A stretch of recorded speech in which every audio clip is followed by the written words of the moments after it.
Anybody ever grabbed a recliner off of a curbside pickup before?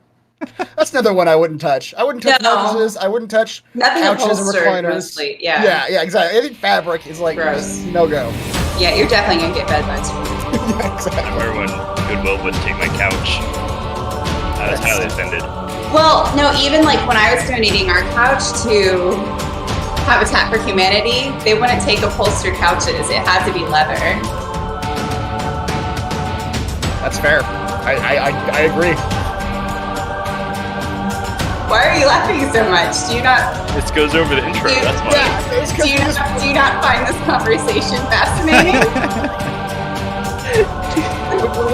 we cold opens and upholstered. This is what happens when you're in your 30s. Okay, this is your conversation now. Hello, everyone. Eric Watson here, freelance writer, player of games, writer of words, recorder of videos, and a tabletop role-playing aficionado. Welcome to our weekly live-streamed Dungeons & Dragons 5th Edition online role-playing adventures. I am joined, as always, by my wonderful friends, Chris, playing Valravn, the Eladrin Bard of Eloquence. Will not take your recliner from the curbside pickup. That's his motto. Heather, playing Frey, the Halfling Barbarian of the Beast. You had to be there to get that reference. I will take all of the ceramic pots. Rochelle, playing Celeste, the half-orc Sun Soul Monk. I will clean all the ceramic pots. Raymond will not be joining us tonight, playing Edmund, the Human Alchemist Artificer. Reese, playing Thimbleweed, the Gnome Swarmkeeper Ranger. Thimbleweed would definitely get his furniture off the roadside chat. Yeah. We stream our sessions live on YouTube every Friday evening. Watch all of our D&D live series as well as reviews and Let's Plays on my YouTube channel. Read weekly session recaps at roguewatson.com. Watch my behind-the-scenes No Players Allowed live series, Crafting Icewind Dale, every Thursday. Head on over to our live post-session discussion at Frostside chat after our show tonight. You can also listen to all these live D&D shows with the Rogue Watson podcast, available wherever you get your podcasts. Follow me on Twitter. Everyone should tell Eric happy birthday because it was his birthday yesterday. Yay! Woo! How old are you now? 27 I'm cutting out again. there. Yeah.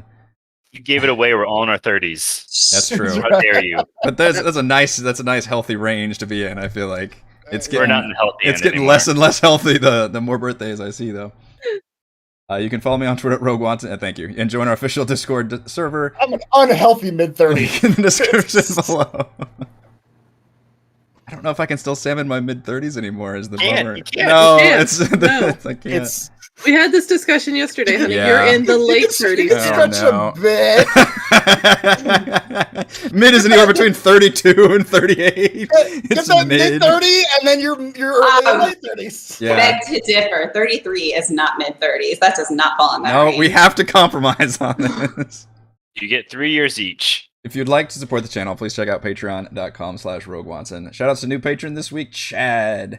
For our campaign, we use Roll20.net. For video chat, we use Discord. For streaming, I use Open Broadcaster software with Streamlabs. Our music is by Kevin MacLeod, and our amazing original character art was done by Jimmy McClure. Yeah, hopefully folks saw the cool crafting stream this week, because I did special giveaways to celebrate my birthday. I give unto you. Previously on Icewind Dale, Rime of the Frostmaiden. Lord. Frey woke. It's like Christmas in July. That's right. It's every year. D&D Jesus. It's better than having a birthday on Christmas. Man, that would suck. Oh, that would suck. Just the absolute worst. That would be the worst. It would lead you to become a bitter, bitter man. He hates everyone very much. Oh, man. Previously on Icewind Dale, Rime of the Frostmaiden, Frey woke in the early hours of the morning to the sounds of battle. She raced downstairs to find gray-skinned dwarves attacking the inn and kidnapping the people inside. She battled one of the dwarves, easily defeating him as he tried to flee, and dragged his unconscious body to the rest of the party who had camped out at the general store. The shocked Marshals interrogated the Dwergar, learning of far grander and more sinister plot behind these robberies, as the prisoner spoke of building a kingdom and of a dragon. Valravn failed to magically charm the prisoner, but they learned they could follow the tracks of the others to a nearby outpost. Frey executed the dwarf, and the party set out to follow the tracks. Had it coming. After a few miles, the tracks led to an outpost built into a hill with a bunker watching the entrance and path upward. Thimbleweed carefully maneuvered around the bunker and saw an unguarded path. The others followed as they sneaked around the back of the bunker and under the open windows of the outpost, finding a frozen stream that ran underneath. Frey and Thimbleweed crawled into the tunnel and up to a nearby well, emerging inside the keep. The inside was mostly empty, save for a couple of cages, one of which held a pair of goats, and the other an undead ogre, who begins growing upset at the sight and smell of these new intruders. We begin kind of in the middle of action. Yeah. Now, at the moment, you are not in combat. But right now, only 2 of us are in there, right? Yes, only Frey and I think we're Thimbleweed. still- okay. Have you saw them go in to crawl into this tunnel space. Them they won't even have to crawl, but No, we walked. it's still, you know, it's a tunnel, and and you two emerged into this keep, which I don't know. I think Frey, you just have your dark vision on from the axe, and then Thimbleweed you just have dark vision on anyway. So, but you guys can tell it's normally actually dark in here. And you see the large main entrance to your south with a drawbridge spanning across like a pit, and then a doorway to your east, and the keep just kind of continues on. It's very large interior. But to your immediate surroundings are cages, some with goats and some with an undead ogre who now has raised his head, just rotting flesh, maybe even chunks of debris and wood shards and things sticking out. One eye just missing, rotted away. Appears to be looking up and almost doing like an animalistic smelling thing, and it look like it is growing agitated. I'm gonna dig in my little pack and just like throw some rations at its feet. See if I can distract it. To make it look at the goats. Look at the goats. Look at the goats. Mm-hmm. Okay, so you're throwing food at him? Yeah. What Frey thinks is food. Okay. Okay. It looks down and immediately starts getting curious about the kind of food that you have thrown it. And does appear to. Do you throw it to where it can grab the food? Mm-hmm. Okay. It does that. It kind of greedily, very much kind of animalistic, snatches at this food and begins to chomp on it. What appears from the pack as it pulls something from the pack that you threw at it? What do you mean? What does it pull out as food? Oh, it pulls out What does it look like? It's kind of mangy looking. It's definitely not probably what anyone else would consider to be a really delicious snack. Kind of just like looks like a beef jerky type of look. Dead animals in your backpack? I mean, it's Frey. She's got all kinds of stuff. Yeah, she's got all kinds of stuff that she's carrying around in there. So I mean, it kind of looks a little bit like it's on its way to being beef jerky. All right, yeah, you see the zombie pull that out. Thimbleweed, it looks disgusting, and it pulls out and seems to greedily begin munching on it. And for the most part, that seems to. The zombie does? Yeah. Okay. Whatever Frey threw at it seems to be. I was distracted for a second there with the loud printer. Is that what it was? I was trying to print my character sheet because there's too many things on it already for me to see it properly on my laptop. So I'm sorry for being dedicated to the cause. He cares too much. I care too much. My only flaw. Yeah. Someone say I worked too hard. All right, so at the moment, that zombie seems to be satisfied. You're not quite sure how much time that will bring you, but that is the situation.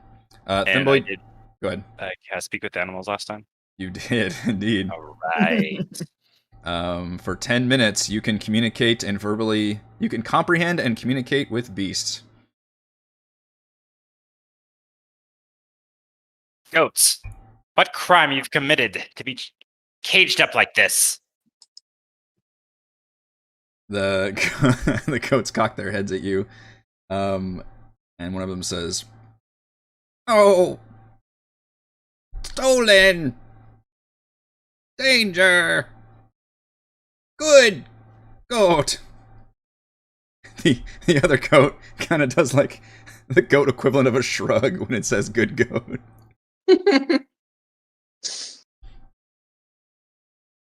What can you tell me about this place?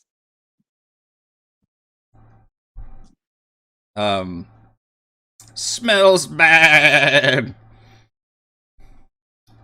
Dark. Scary.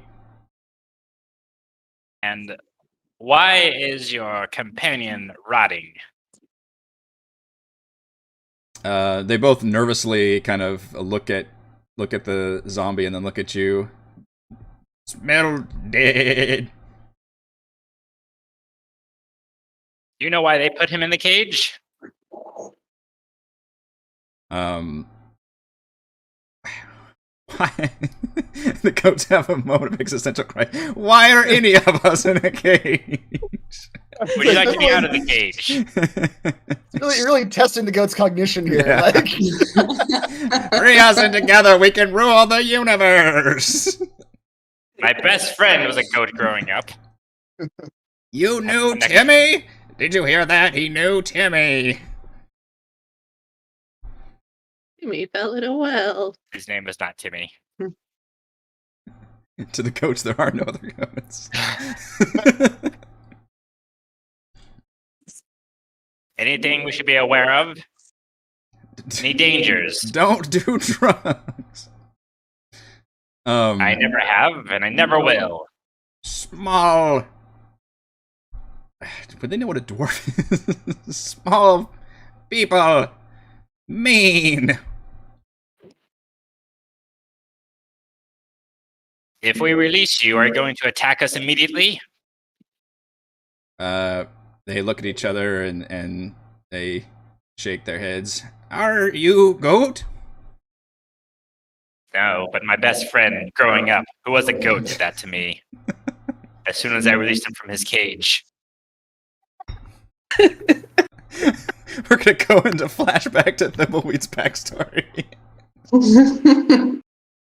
Alright, Thimbleweed had a goat in a cage, and he thought was his best friend. And then the day he released him, the goat immediately attacked. Was that Reese? Was that your secret? Nailed it. He sets his card down. There it is. It's all on the table. Childhood goat betrayal was his part. He chose childhood goat betrayal. I was so pleased at that one. All coming to fruition. Alright. What kind of powers would that bestow? Exactly. Knowledge. Animosity to goat. Mistrust.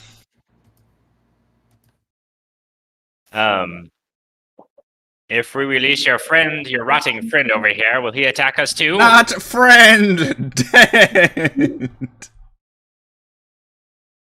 Dead, huh? Alright. Dead, big one, pet of small folk.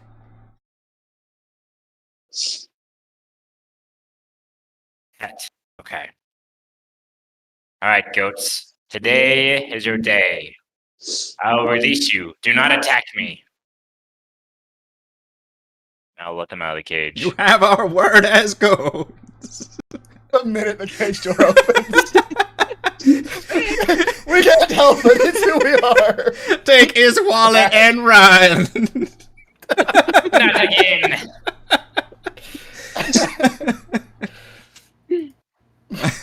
Goats just maul you. You free them, and they very gingerly just kind of step out very warily, but they still are keeping like their creepy like eyes. You know, they're wild. I acting like I know what goats have eyes. I don't, but they're always looking at what this zombie is doing, basically in the corner. They seem to be very afraid of it. Okay. Goats have I got the zombie under control. It's fine. Freedom is down that well if you can climb down it. Do you need a rope? Well, we don't understand the word climb. Wait, goats don't understand the word climb? Can you scale a ladder? You may be able to fashion you a rope ladder. Goats can climb anything. We walk vertically, we don't climb. Off down this hole. They look nervously down the well and look over at you. Yes, down there. Roll by the way, your mic is doing a weird echoing thing. I don't know if the rest of you can hear that. Mm-hmm. No, No? you can't. No. I can't. Kinda, it's like you got like concert hall mode on or something. Hmm. Give me an animal handling check with persuasion because you are speaking goat. With If at any point advantage. if he fails this and the goats look like they're going to step back, Frey's just going to kick them down the well. Okay. Kicking goats down wells since 2021. Mhm. The goats appear nervous, but they also think that this might be their best way of escaping the giant dead thing. So they very carefully and do like a cool like goat skip down thing with those little foot, those kind of natural stone handholds you all use to climb up. Well, Robin, you saw Frey and Thimbleweed enter this tunnel maybe 5 minutes ago, and emerging from this tunnel, you see a pair of goats. What? My friends, have you been accursed?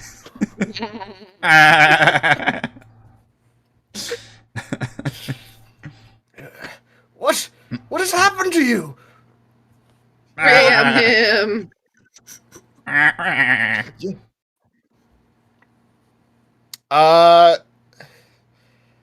Yeah, I assume the goats aren't actually talking to me.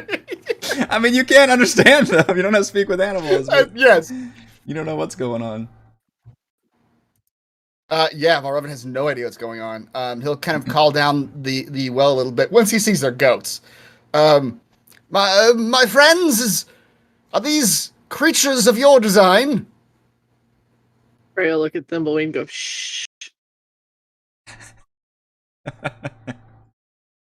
Yeah, keep in mind, I will remind everybody you were stealthing as far this way. Okay, and yes. Maybe not yelling. Maybe like a gentle like a stage call whisper. up the hole. Yes. My friends. Paul Robin gives the goat a dagger and a leather jerkin. You're a tank now. That's right. Frey's gone. Someone has to be in the front. How are you with the blade? We'll just attach blades to their horns and just let them run. Good Oh lord. god. You've Is that weaponized really? goats. That's really? It can't be. Are you out there? Are you them? The goat looks at you with soulful, meaningful eyes. My God, my friends. Valravin will approach the goats to like give them a hug or just like at least like lead them out of this tunnel. Roll an animal handling check, please. He's okay, but he's not going at them as if they're animals. He's going at them as if they are his friends. True, but your check will be determining how the animals Right, feel yes, about your right. advancement. Please let him crit this. Please There's let no him crit human this. handling check. Human handling, please. Human handling. Human handling is just charisma. Yeah. All right, Paul Robin. Somehow your body language, you seem to are in one with the goats, and you reach down. What are you doing? Embracing the goat? Yep. Try, Oh, like okay. leading. As you trying do. to like lead them out of the tunnel, like you help like an injured person out of a doorway, sort of thing. The goats seem to from their point of view, they seem to smell Thimbleweed and Frey like they're rescuers on you, and seem to generally be a little bit more calm. And from your point of view, you think you're helping a transformed Frey and Thimbleweed out of the tunnel. Can I drop a rope down the ladder? Or down the well? Down the well, sure, yeah. They're taking a long time. Perhaps they need help. I'm not surprised. Alright, I drop a rope down the well to help them climb up. This is shocking. It's a trap! They've transformed our friends and they're leading us to ruin! I'll whisper loudly down the well. Are you coming or what? Do you need help? I don't know what the echo, man. I don't even hear it. I don't hear it anymore. I don't hear an echo. I heard it just now. Oh. Yeah, weird. Yeah, I haven't heard it for a little while. Valravn, when he hears the Thimbleweed call out, he was just about to explain to Celeste and Edmund that these are their friends. He's like leading them out. Oh, Celeste, Edmund, my friends, I have terrible news. This is, and then Thimbleweed will call out. Extra goat friends! That's right.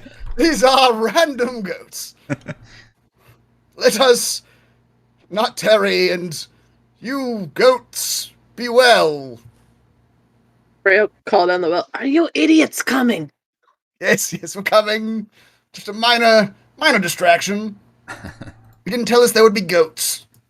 Celeste is going to start scrubbing Valravn's tunic because he's just been like cuddling goats, and that was Yeah. Yeah. These are not very Those clean goats have looking been in. goats. Yeah. Yeah, they've been in a little pen for a while. They're not. Yeah. Probably not the cleanest feet. Yep. Valravn will let her. But yes, that was in hindsight not well thought out. Onward. Celeste with one of those like D&D versions of the sticky rollers, just trying to like get his clothes clean. Thimbleweed, you can have a point of inspiration for freeing the goats.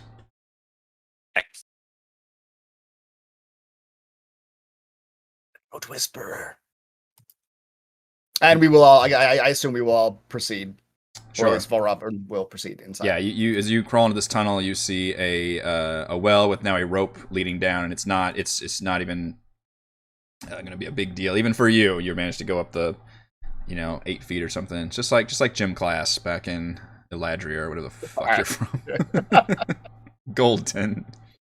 Golden. That's right. And as the three of you emerge, you see that the ogre is finishing up his snack, so you feel like your time is getting rather limited. Yeah, this is much worse than a goat curse.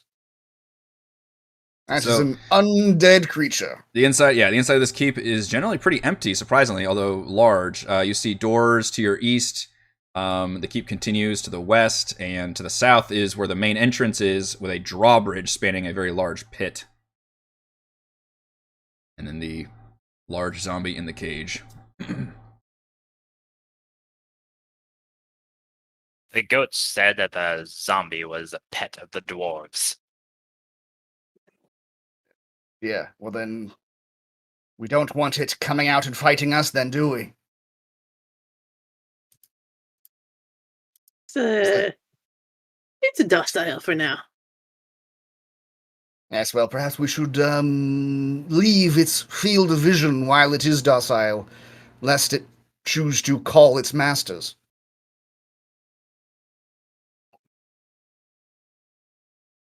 We should get away from it. That's what I'm saying. Speak plainly. Yes. Hmm. There's the door to the east. You said there's another door to the west? You can't really see it's just kind of the path continues to the west. Thimbleweed, you can see paths continue to the northwest and southwest, and then there's a door to the east. Yep. Which way do you suppose they would keep slaves that they have kidnapped?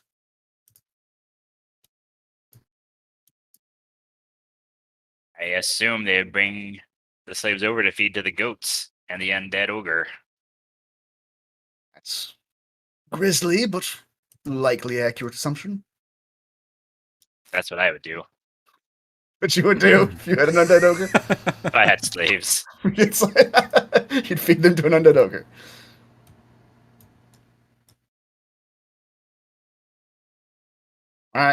Looks like we're kind of walking this way. Still a very empty, very empty area. You see a hallway. Can I sneak to the east? Sure, yeah. You see a hallway going to the south, and then the keep continues to the northwest. Before we leave the ogre, Frey'll pop another little snack thing in there. Okay, it looks like it was just finishing up, so it will. Yeah. Do we see her pulling dead animals out of her backpack? And is this a concern? Whatever it looks like, it does not look like normal food from your point of view if you're paying attention. Well, if it's let's say if a zombie's eating it, it's probably not like Exactly. wheat rations. It's not wheat rations. All right. It's a way to being beef jerky. Great. She's a wild woman. I'm not going to question it too much. She wants to keep dead squirrels or whatever is in there. Thimbleweed, you see a long room divided in the middle by two open doorways that are empty, and then to the south is a door, and to your southwest is a large iron lever. Pull the lever. Pull the lever. Trying to sneak. I'm gonna sneak up to the door and listen at the door. All right, give me a perception check.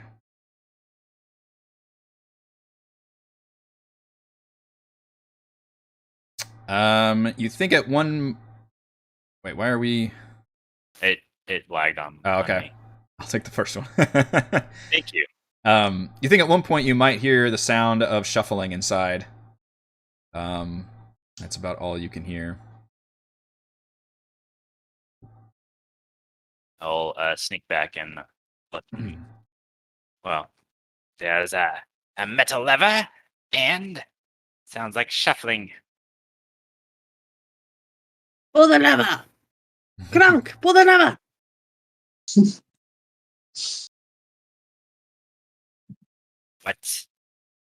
What does that lever do? I don't know. Let's find out. Okay. There is a drawbridge over there. One might reason that it activates that device. I see no other way. For the drawbridge, you do see. Oh, I take it back. A way to.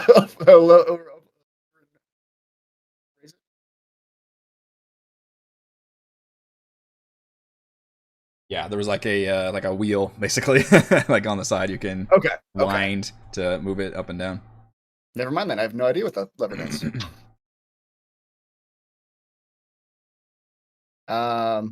Perhaps we ought to see what's in the room before we go pulling any loud levers. Just a thought. What if it's a quiet lever? Perhaps it is. Let's find out. All right, I'm gonna sneak back to the door and crack it open and see if I can see anything inside.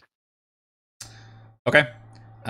You crack that door open very gingerly, and you see what looks like the bit of a desk that you can see. And then for a second, a shadow passes, and you can see at least one Dwergar inside. And you quickly kind of back up and close that door before anybody sees. Okay. Ray's making her way towards the lever. Stop! There are definitely enemies inside that room. Okay. And? Do we get to jump on them first before making the loud noise outside the front door? Or, and hear me out, we could go an entirely other way and avoid enemies altogether. I appreciate your enthusiasm. I don't know if it's feasible at this point. We are in a entire keep full of enemy dwarves, but we could certainly attempt it. If we sneak around any longer, they'll not be able to feel my wrath.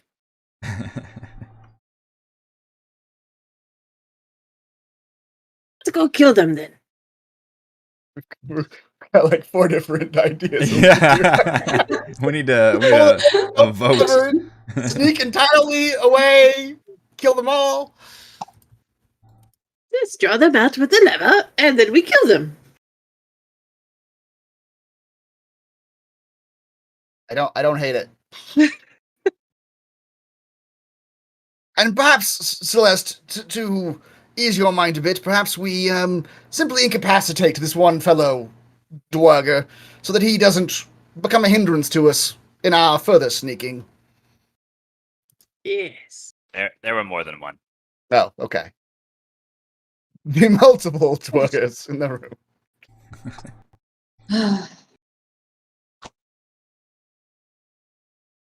Is this the lever here? Whip the door open first or the lever first? Is the lever over Or here? should we perhaps ready attacks? Yes. Too much thinking. Presumably, if the lever is pulled, they'll come out. Ooh, I love when they presumably. presume what happens when the lever is pulled. It's like a fortress alarm. Yeah, or it's an alarm system. The lever releases the undead ogre. Or, yeah. I love all these theories. Does this lever look like anything in particular? Roll me an investigation check.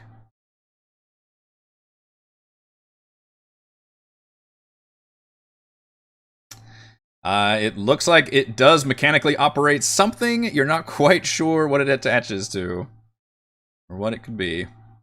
Look, I got a 0.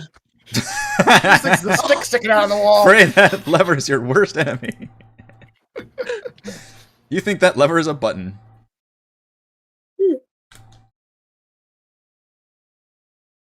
All right. Here we go. Robin's going to come around this corner, just sort of hide around this corner. He's going to ready something for... He's going to either a spell or attack. Something. Okay. For when... If enemies come into view, when whoever wants to pull that lever pulls the lever. Frey's pulling that lever. Why don't we open the door first? Y'all need to figure this All out right, so you can but tell me open the exactly door. what's going on. I'm a little worried about the lever, guys. But we know that there are enemies on the other side of the door, right? Right, Yes, the devil We you know. don't know The devil what the you lever know. does. Maybe the lever drops a treasure chest. Yeah. Maybe. Or we could be making out with some devils. I like those odds. Really hard to say. I have to say, I agree with the lever plan. I'm going to... It's got an excitement level. You don't know how it's going to go. Very well, the lever shall feel our wrath. I'm going to ready my radiant sunbolt in case any enemies come into view. Okay. With one hand, Frey pulls the lever. All right.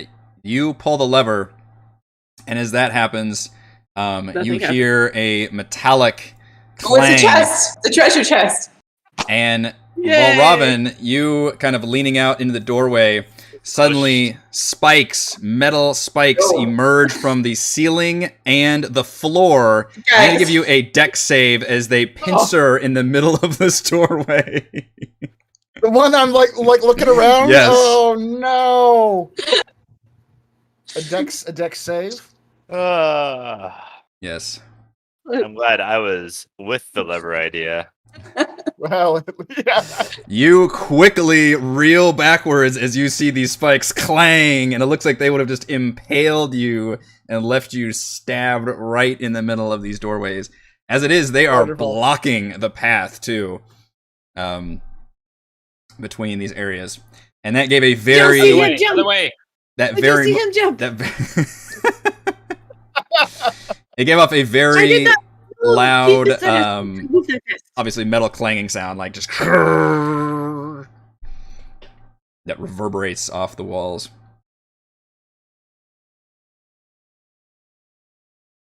Okay. All right, now we wait for enemies to come out. I'm going to ready attack with my Yeah. bow. Yes. I will ready. You know what? I'm going to flip the lever the other direction. Okay. Open it back up for us to come in. Yep. And it does. You flip it, and the spikes retract back into the floor and the ceiling. So Frey Alright. sees that, she'll be like, "Come on, Van Raven!" Yes, I Let's will see. rush in. She'll try to Heart catch rate's him so little again. up. She'll try to catch him right at the right time. All right, I'm going to grab the doorknobs and hold the doorknobs. Like try to hold the door closed. Yes. And if I feel anyone, did the door open to the inside or towards me? What's your Wait, sorry. Are you guys getting an echo right now when he was just talking? poll? Mm-mm. Okay, because I think maybe my mic might be picking him up. I think that's what happened. Because when he was just talking just now, Discord was like showing up green. Gotcha. Anyway, Yeah. The door's open to you. A pull. Bring them into a hug. Okay. So you're Yeah, pushing against the door. Yeah. I'll try to hold the doors closed and look back at Frey and Celeste and like, be ready, Mm-hmm. Tomahawk chop with your axe their skulls when they appear. Okay. You Alright, when see. you prepare something. So, okay, are you still trying to physically hold the doors? Or are you just waiting at Yes. the? Okay. I'm holding the doors. You do feel something like they're gonna open. Do you continue to push, or do you just? I whip them open. Okay. You whip the doors open, And I swing. and I indiscriminately swing. sure. The door opens, and you swing into just air, 7-year-old child. and the room is empty. Oh. oh, Oh, what? that was very anticlimactic. Sure was. This is a little eerie, to be I'm gonna sneak honest. into the room. You hear Frey go shh. Oh, wait. Shit. My friends, These if you remember, things turn invisible. these things turn invisible. Oh shit! I'd like to see if I can hear it. Just because you're invisible doesn't mean you're not making sound. That's true. Give me a perception check. I am going to immediately cast Fairy Fire in front of me. Okay. I hear nothing. No, you hear Thimbleweed casting Fairy Fire. Yeah. All right. I might have to do this secretly because you don't know what's in this room. This is a Dex save, and your DC is 12. I guess so. That's not very high.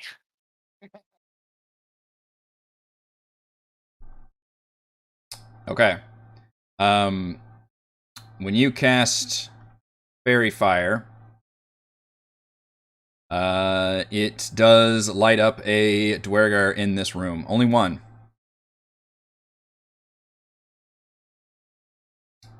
And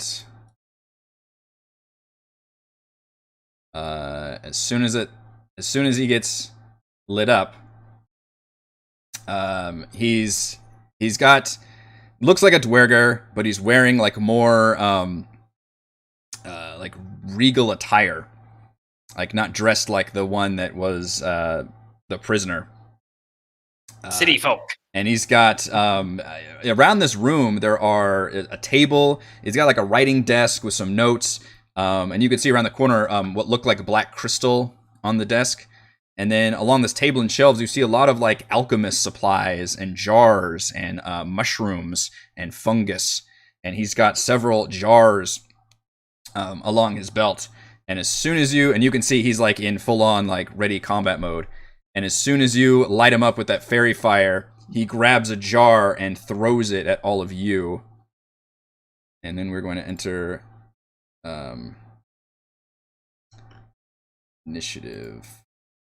Hopefully this thing still It's been a while since I've actually fought, so it has been a while.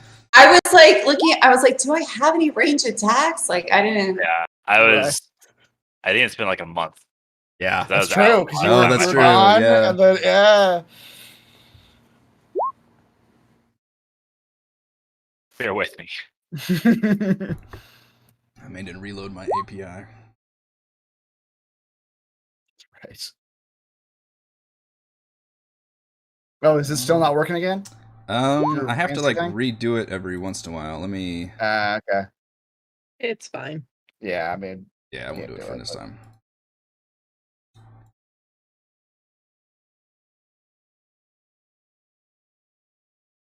Rats. I should just check this every time. 1. APIs. Yep, I he rolled a still rolled higher 1 than on the you. initiative. I rolled higher than you. All right, so we did get that initial attack off, which is so when he throws this jar, these mushroom spores explode, kind of right in the middle of all of you, and in a radius that is going to encompass. We'll give somebody's going to have to do Edmund, but we'll give him the benefit of the doubt for back there. The 4 of you need to give me dexterity saves to try to avoid this mushroom cloud. Very nice, Thimbleweed. I was born in the mushrooms. Yes. Wow, pretty good. Celeste. That's not good enough. You inhale these mushrooms and feel the acid seeping into your nasal passages. It's not where you want acid.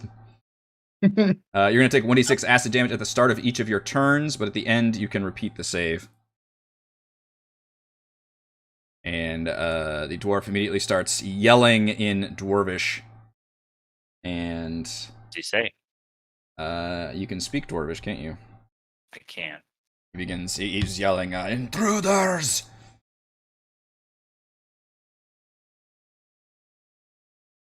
He yelled intruders, guys. We are.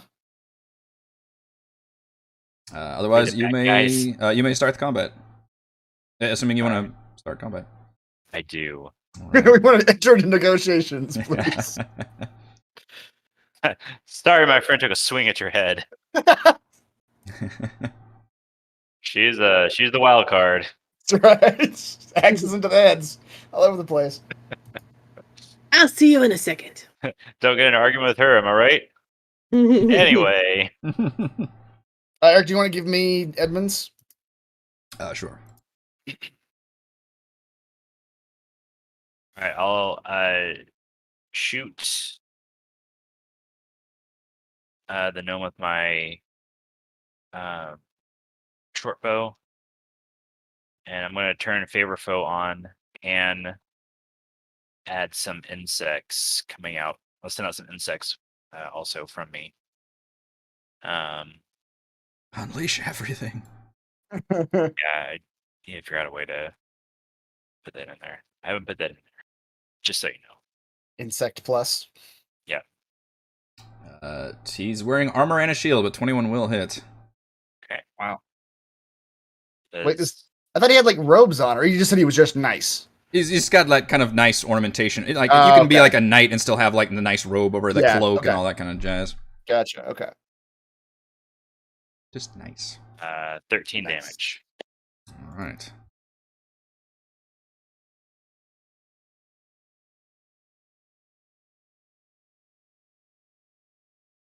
Yeah, that arrow sinks into his chest and he staggers backwards. And then, I also have advantage against him. Oh, well. So he has fairy fire. But just so you know, you have advantage when you attack him. I'll save that for next time. That's true. He has a fair fire. Yeah, that's fine. All right. All right. Well, Robin. Roll for him. All right, Valravn. Let's see. You know what? Valravn. Actually, I don't know if this is true or not. Hold on. Ability check, attack roll, saving throw. Okay. Valravn will begin speaking, and he will say, and though the acid burned the inside of the half-orc's nasal passages, she knew she would have the fortitude to will it away at a moment's notice. And he will give Celeste a bardic inspiration. Well, thank you. And that's his bonus action.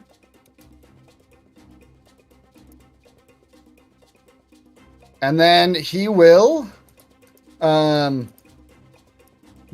continue talking. Says, though Shocking. the cowardly attack by the pompous, bedecked Dwergar landed on one of his foes, he looked upon the remainder and saw his doom. He's gonna vicious mockery that Dwergar. Here.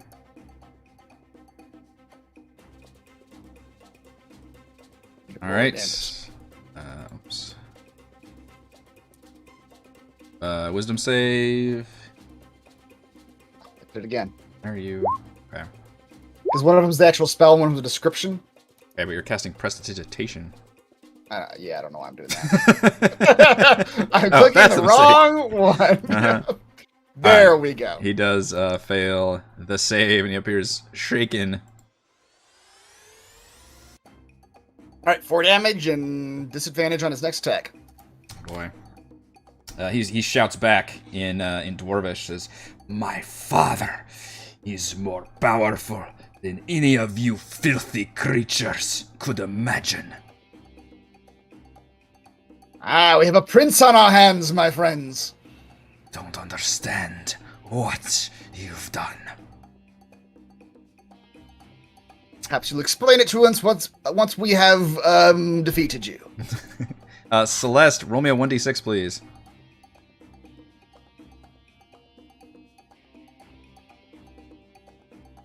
You take one acid damage from those spores. And then I Like can spicy food in your reroll nostrils. Yeah. a deck save. At the end of your turn, you can roll. End of my turn. Yeah, a dex save to try to. I guess shake them off again after that. Is there still a cloud of spores there?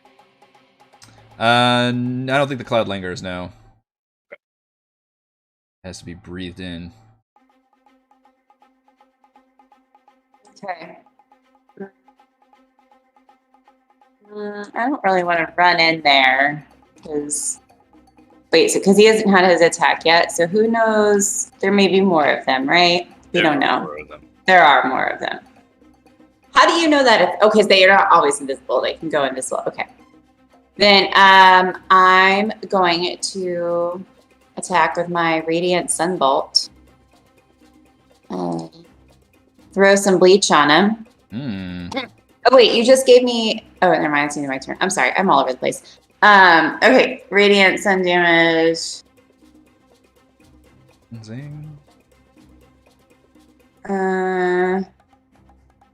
It really has been so long since I've used it. Yeah, that's right. It's been a while since we've actually had a proper combat encounter. That's right. We just love talking to goats. Oh, so I just have to click this one. Okay. Oh my goodness. Okay. Yeah. You do a bardic inspiration, but I don't know if that would help in this case. Probably not. Okay, well, I might spend a key point with it. So when you take the FZ system, so 1 key point to make the special attack twice as a bonus action. Get 2 more.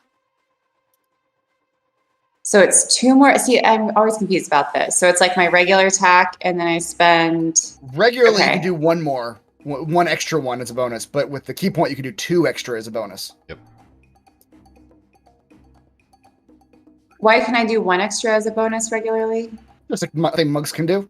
Well, everybody wait, can technically actually, dual wield with your offhand, and I guess your fist is Yeah. always technically an offhand. Mhm. But my offhand, but this is like a ranged attack, Oh, right? right. That's your bolts, subclass thing, yeah. So you'd have to, if you want to do a regular bonus action, you would have to be in melee and just kick them with your regular melee. Yeah, if you want to use your Sunbolt, I think you'd have to use the key point to make this special attack Right. twice. Yeah. Okay. 14. That also goes sailing into his armor and just kind of clings off. Cling. They do have an advantage. Oh shit, you're right. Oh, I That's- didn't do advantage on either one of them. That's the first attack, technically, then. That's true. Yeah. So okay. now, roll with advantage twice. Fairy fire is something. 25. Or just roll it 1 more time. A crit, yeah, that'll work. 9 There you go. damage. Wow. Yeah, that one goes sailing into his middle of his chest.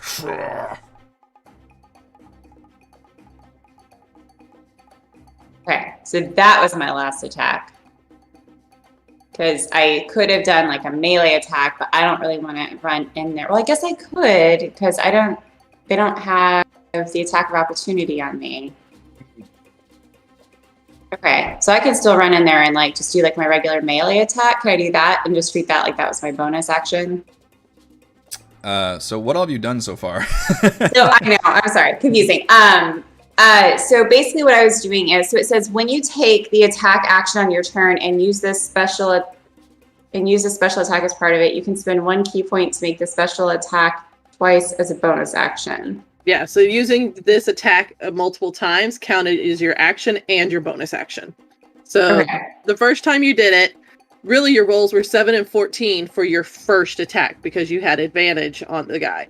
25 is the first time you've used it for your bonus action. So you still have one more of these against this guy to finish out your bonus action with when you spent your key point. So hit the advantage button and roll your attack one more time. That is correct. Yeah. There you go. 20 20. is probably Might going to be hit. better. Also hit, yeah. Plus it's channeling all of her cleansing power. And now make sure you hit the normal button again. Otherwise, it'll stay on advantage. All right, thank you. And now you can roll to try to shake off the spores. Shake it off. And you do. Please tell me Celeste like hawks a loogie to get it out. I believe it was good old Mr. Mannix who coughed up a mushroom one time. That's right. Choking to death on. Yep. Frey, God, this rolled so bad on initiative. So before she heads in there, she pulls her arm over and smacks the lever down again to make the doors go ching, because she don't want anyone getting out. Okay. So those doors are now That does blocked happen. off. Yes, Yeah. you can do that as a free action. Those giant spikes. So even if they're invisible, they're not getting out. At least not this way. Mm-hmm. So 10, 15, 20. And then with her wonderful runic axe of runicness down low, because, you know, she's actually face to face with this guy, so it's really disturbing for her. Yeah. Make sure I get my normal. Oh, I do have advantage because he has the fairy fire. Still on has a fairy too. fire, Woo! yeah. It's been the linchpin. 3 does hit. Nailing these attacks. Frey, how would you like to destroy this Dwergar? Perhaps. Shink. Oh dear, Frey's the wrong person to finish this. Frey left the last one alive, though. Yeah, Yeah, I did technically leave the last one alive, and I mean, she heard you say that he called himself a prince, Mm-hmm. so she would she'd think that maybe there's some information to get out of him. So at the last second, as her axe comes in, at the last second she rotates, and so it's really the butt of her axe who just cracks him across the skull, Okay. knocks him unconscious. Okay, you do. He drops, still glowing from the fairy fire, but just drops like a sack, and it's kind of like the sound of like glass, like, you know, falling, not shattering, but definitely falls to the ground. You can see he's got like several of these jars of mushrooms kind of attached to his belt. She'll put her axe right at his throat, because she knows Thimbleweed said there was more than one. And she'll say, "Come out now, or he dies." You're pretty sure the fairy fire would have encompassed this room, and you didn't see it highlight anybody else. Yeah, but she knows Thimbleweed said there was more than one. Mm. So she believes Thimbleweed because he's not tall. So she's literally going to sit there and, like, in her scariest voice, tell them they show themselves or he dies. Okay. You don't see any response from that. What are the rest of you doing? As I'm pulling you out of combat, by the way. Okay. Maybe go in and just try to like listen and try to like see if we can figure out what happened to the other person. I'm not convinced that there's no one else in this room, so I'm also gonna start walking in and just going like this in Sure. front of me. You can give me some perception checks too to hear. I'm punching in front of me. I'm punching in front of me. Not touching you, not touching you, not touching you.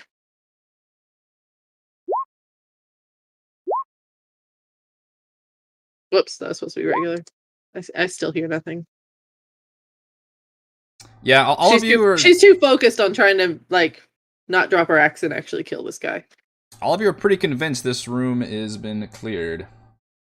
Okay, but this is the room that Thimbleweed looked in and saw. How many people did you see, Thimbleweed? I don't know anymore. I thought it was 2 or like more than 1, but I don't know if I misheard or was just wrong. You closed the door whenever you saw like one person cross like your field of vision. Okay, I misunderstood, I guess. We lied to us. Good to be all. cautious. Yeah, you're next. Yeah, that's right. Well, you see, they're so tall, and I, am short, so I thought there were more than the singular of the dwarf, the tall dwarves, Of course, my friend. Mm-hmm. In this room, in addition to all the alchemist's supplies and jars of mushrooms, on the desk you see a object under kind of a dark cloth bag kind of a thing, and there appears to be something glowing inside of it. And on the desk you can see a crumbled up piece of paper and several what look like black glass-like chunks of material. Have we actually seen one of these black gems that turn the kid bad a while back? I don't know if we've ever actually seen one or not. That Edmund's been having a hard on for. Mm-hmm. Yeah. Yeah, you can see, I don't know how Edmund would react to this, but he does react. And appear very... Probably just wants to collect them. Yeah, he appears very intensely interested in these objects. And he identifies some of them as being just, like some are obsidian, some are just like tinted glass. Like you can tell like they've been collected here almost as if somebody's trying to like sort them out. But he does, like his breath catches a moment when he sees like 3 of the objects. And we're gonna have to just role play communally on how much information he would give or anything. But you can tell that he can confirm that at least 3 of these, something that could easily fit in the palm of your hand, maybe like a size of like an arrowhead or something, of that Chardolin. He's doing that. Frey flips this gnome dude over and does the hog tie on him. The one that you can't get out of, so you leave the one leg out, but your 2 hands and your feet are all back behind you. Yeah. It's very specific. Have you done this before? I'll never tell.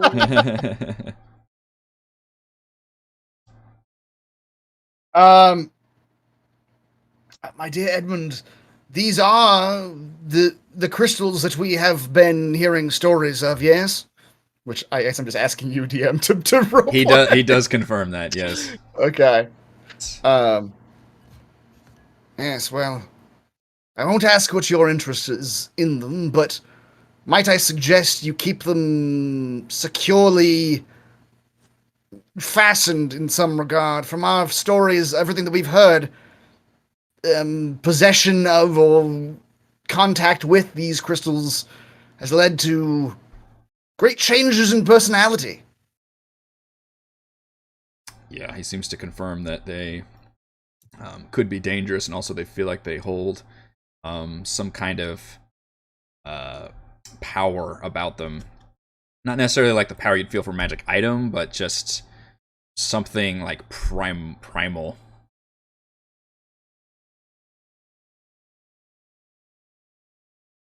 Frey, when you are So again, there was sorry. The other thing was a crumpled up piece of paper on the desk, and some kind of object underneath this like dark hooded cloth that's glowing. And then Frey, I assume you want to search the body as you're like hog tying. Yeah. This Dwergar, you do see that he has a coin purse that you can lift. That's fine. Mm-hmm. That contains 25 gold pieces and 15 silver pieces. Cool. She just puts that in a bag. And between him and I'll watch you do that. between him and the desk, You're busy with Edmund. You're not paying attention to me. I will let Frey give me a 1d4 to see how many of these jars of mushrooms you can collect. 1d4. Mm-hmm. You basically note there appear to be two different ones that look like you can tell he's got some on him, so those appear to be like battle ready, and you can find maybe some more elsewhere. So two of them you find are jars of pacifying spores. They're full of pacifiers? And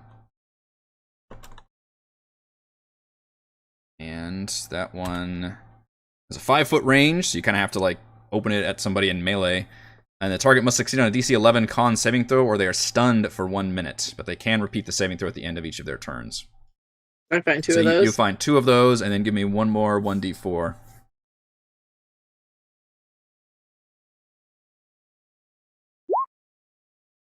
That was bad. Yeah. You think that maybe when he fell, he smashed some of the jars, or they'd appear to be not very usable. But the other one that you find in here is the one that he threw at you, basically. It's called Caustic Spores.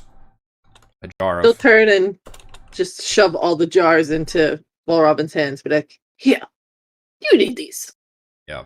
So you find two of the pacifying spore jars and one of the caustic spore jars, which that one is a 30-foot range. You can actually chuck that one. And any creature within a 10-foot radius must make a DC 11 dex save or take 1d6 acid damage at the start of each of its turns. The save can be repeated at the end of each turn.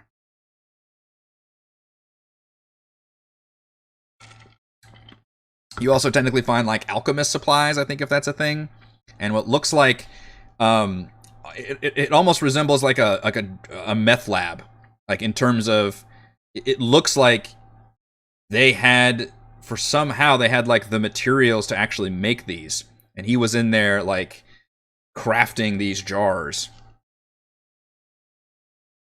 and mushrooms.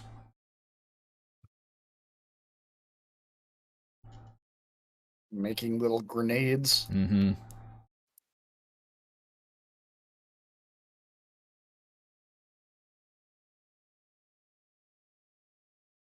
All right, I'll look at the piece of paper if somebody else wants to go look at that glowing object.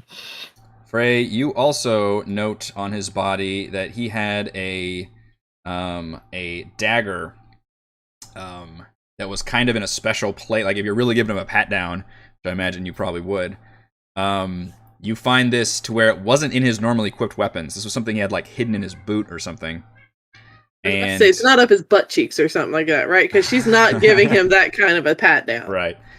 And you pull it out and you see it's a dagger, but the blade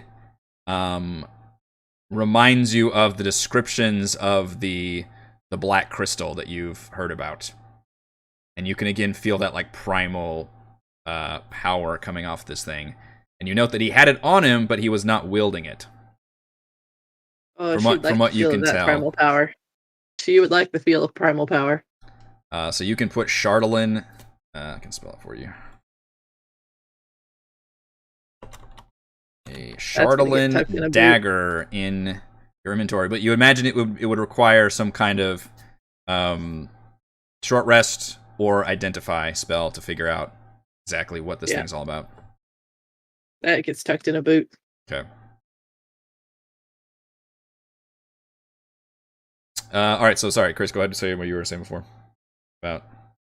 I think I just said, like, I'll go look at the piece of paper if somebody else wants to go grab the glowing object. Okay. The piece of paper you unravel says this. Brother, will find me on the frozen ferry in East Haven. From this new base, the search for Shardalin continues. Long may our father reign over this dark land.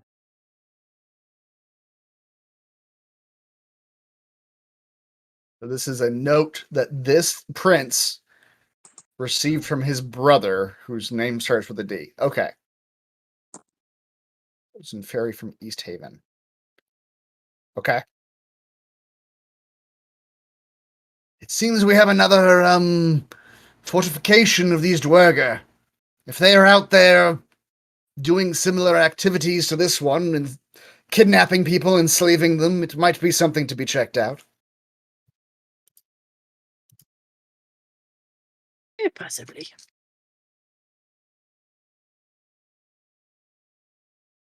Ray's gonna leave the shiny bauble for Celeste to look at.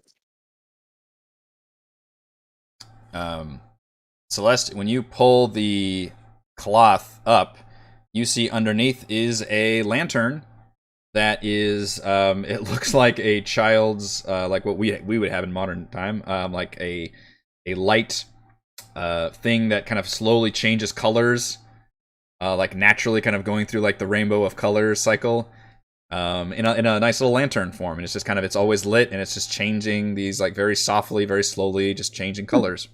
And those of you recall that Hey, I know that! a lantern was stolen from the front of the inn. The lamplight. Oh, right. Okay, I didn't put two and two together. Those goats are from the village, too. Right, okay. We probably should have had those goats tied up and taken them back to the village. They're free now. We're goat liberators. They're now mountain goats. Run free, goats. Celeste is going to hold up the lantern and say, "And I will liberate this lamp." You're free. You're free now, Crash. I just throw it across the room. You're free now, lamp.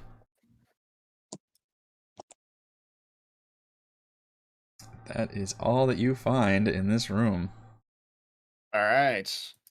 Some good stuff.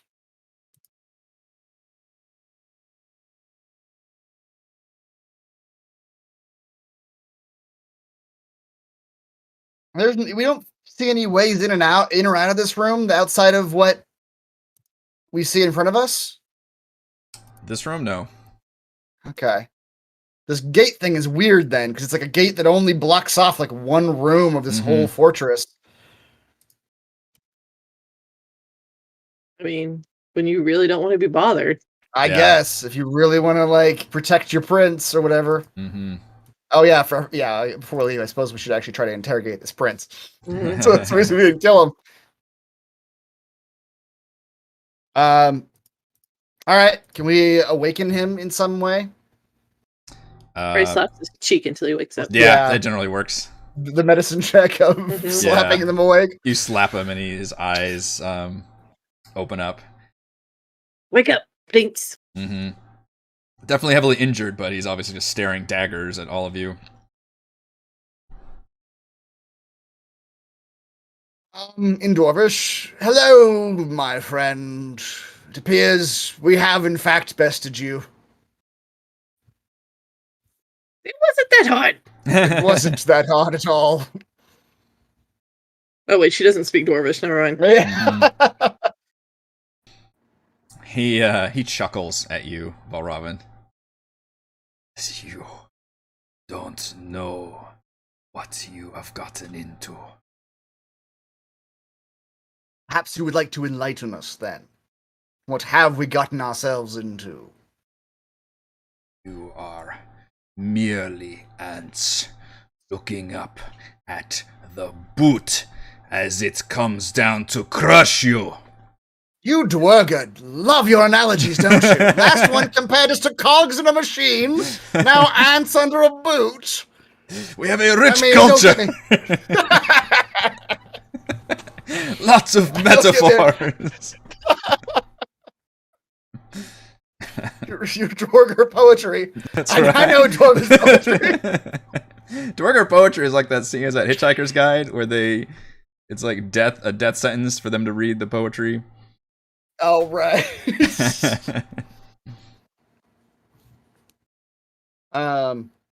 Yes. We are ants under your Dwergar boot heel, indeed. Who is the orchestrator of this boot hill, then? Your father, I presume? My father, Zardrak Sunblight, will rule this land. Of course he will.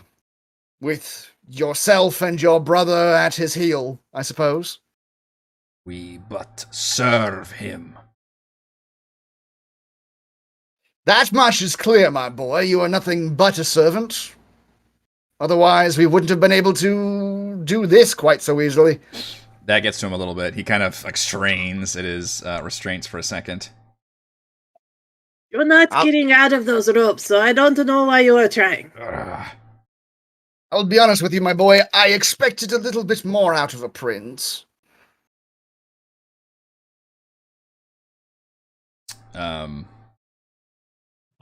Says this is but small forward outpost.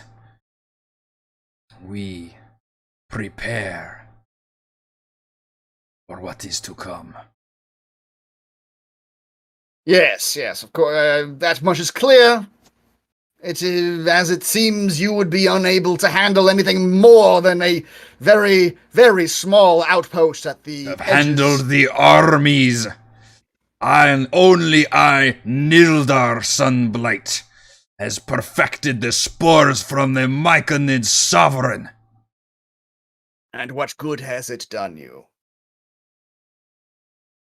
You will see. You will see.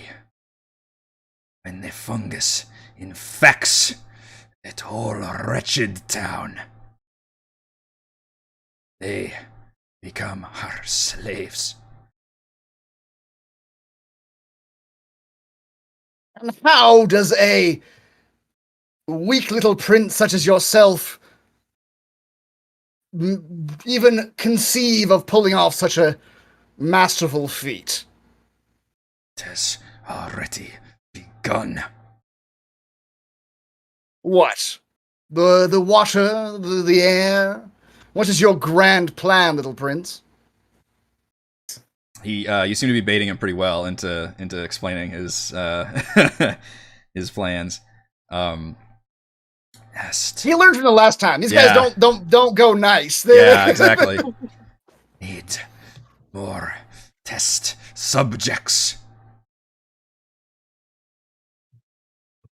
We test them here, and once we get more of the spores, then we can take those to the town, turn it into a giant slave den of spore servants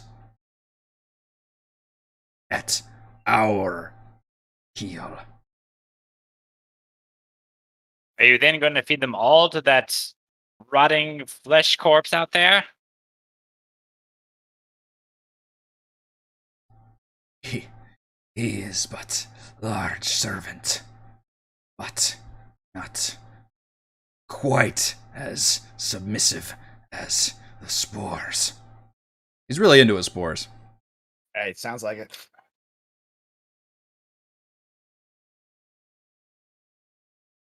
I see. So that is your kidnapping plan, then. Perfect your spore mind control that you're clearly working on here, and then sneak it into the town in some form or fashion.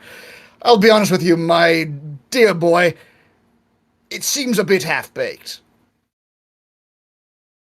My plan was only a small part of the grand schemes that my father runs.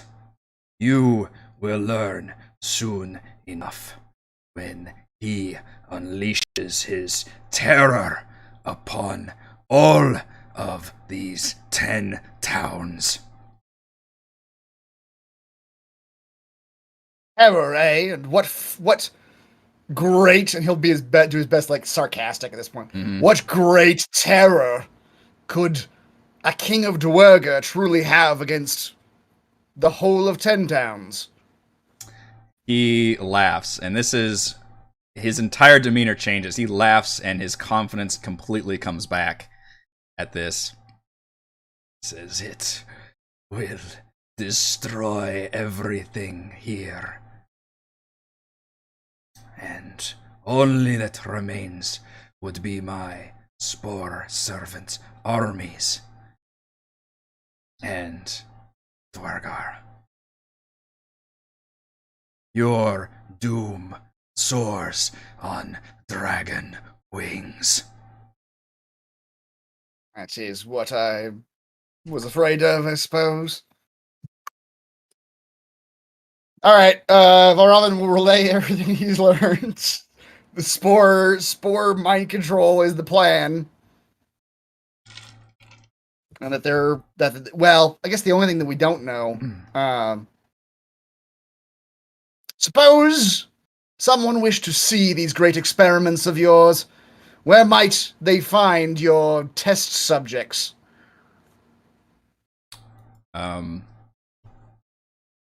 Roll a give me a persuasion check. Okay. I will make you roll for this one. Persuasion. Take advantage of your Oh my god. charisma I rolled a skills. 4. I'm gonna use my inspiration on that because Valravn doesn't fail at that. Although, you know what? He doesn't fail at this. Where is my thing? Hold on, I gotta find it.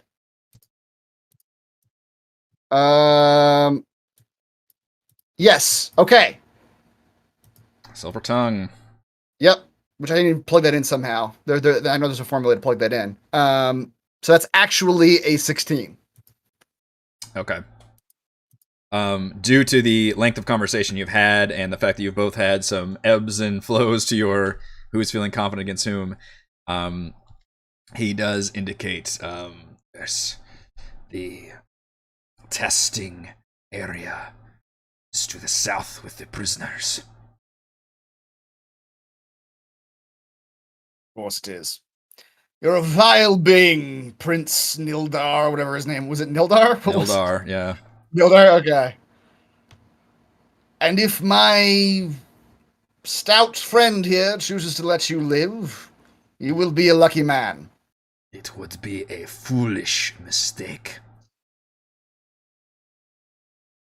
In common, Valravn will then turn to everybody else, be like, Frey, I think we should let him live. I think he would serve us better as a message to his father than as simply a pawn removed from the table. Why? Because those who are under pressure, those who have failed, tend to make more mistakes.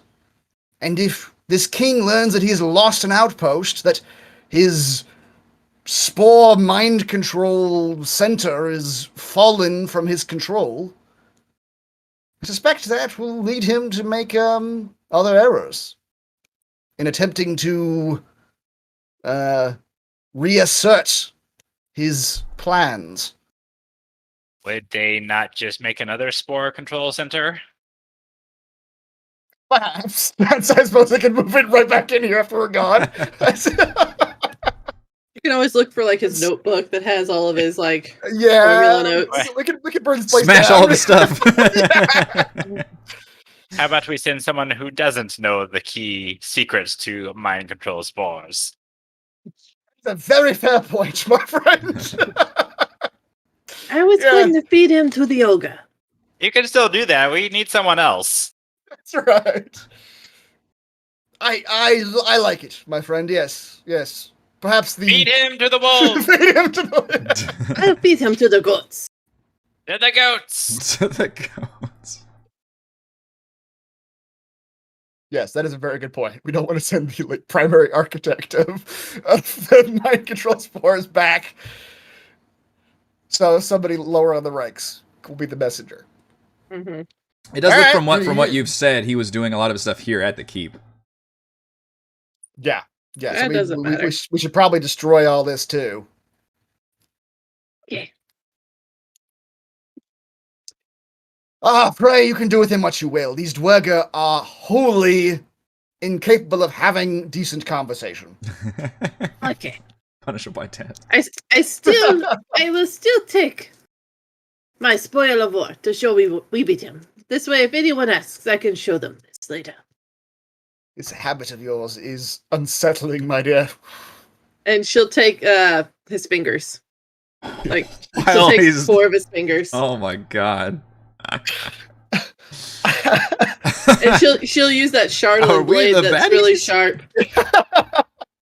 That's I mean, really let's- sharp from her If we're boot. gonna execute him, if we're gonna like kill him, let's kill him first. And No. then you can. She won't do it in front of everybody. Then she'll drag him around because she is going to feed him to the ogre. And as we go around the corner, she'll go ching ching ching ching. You know, gotta make a nice meal for the zombie ogre. He doesn't scream, but his eyes go wide when you're doing that. He yells, I don't think you understand Dwarvish, but he definitely yells curses at you. That's fine. And then she'll literally just drag him around the corner and do one of those like quick open, throw, close. 'Cause I don't think I can push him through the gate. To where? Oh, sorry, where are you dragging him? I fed him to the zombie ogre. Okay. While he's alive. Yes. Okay. Dear, that's not what I thought you were gonna do. but You okay. yeah, you go around the corner and you see once again that the zombies finish his meal and appear to be agitated when you come around the corner, and you throw the body at the zombie, and the zombie looks down at him, kind of like the zombie, which is weird for you, Frey. The zombie kind of regards the Dwergar like a dog would regard its master.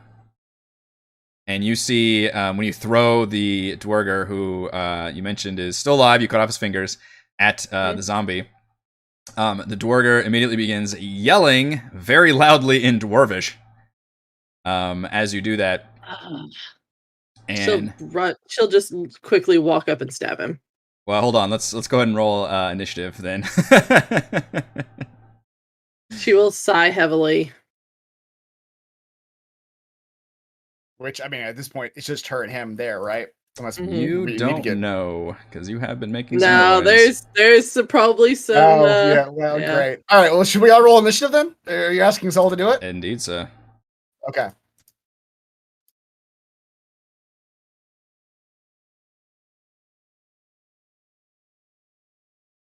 And I did restart my API. Yeah, so the rounds.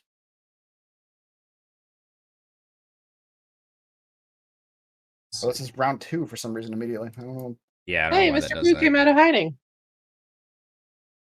Go on forever. Ooh, you're alive. I wondered where you were. Initiative. This prince still has 1 HP, though, right? That's how that works? Mhm. We I bring him think back so. from... Okay. Yeah, I believe so. I mean, if I just wait a couple minutes, he'll probably bleed out from the finger loss. That's true. Yeah, he's not He had in- 1 HP and you were cutting his fingers off. Not in good shape.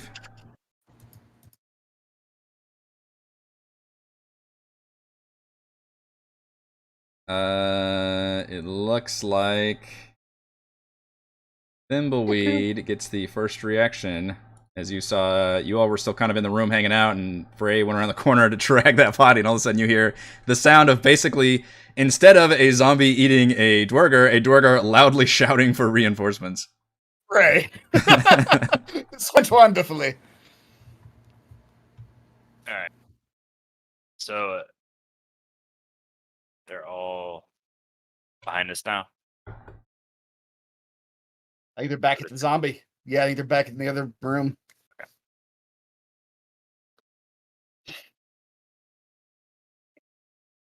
See, Frey. I What have you will done? ready my short bow to shoot almost anything that moves. Almost anything. Almost anything above, let's say, 4 feet.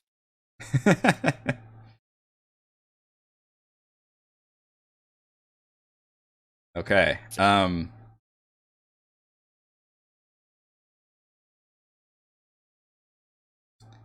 You see emerging from kind of running and emerging from being invisible are a pair of Dwergar. And they appear growing in size as they do and launching themselves at you, Frey. Yes! Finally! What's Where she have you waiting for? been? I was looking for you earlier! They yell at you in Dwarvish.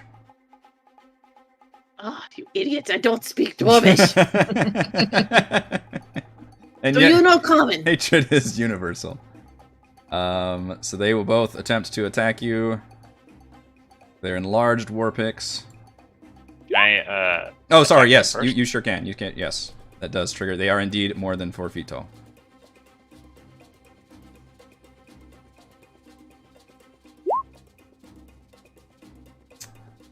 You don't think 15 is going to hit a Dwergar that's Uh-oh. got a shield and armor on, even if it's enlarged. I don't even need to start measuring. Does a 20 hit you, Frey? Yes, you finally got to hit me with one of your Dwergar. Huzzah! For 10 piercing damage. Yikes. As that giant war pick does some solid damage. And the second one will do the same thing. And No. miss wildly. So that was... Oh, right. We gotta do that thing. I forgot. yes, we do have to do that thing. Actually, ignore so- that 7. I was only supposed to go with one of them because I forgot this is individual initiative time. Oh, you actually do. So Okay. we're only gonna count that first one. And we go to Frey. Forgot everybody's got separate initiative here. Okay. We need you to roll So- initiative, Celeste. I know it's been Good even fight. longer since we did the our special API thing. Yeah. Uh,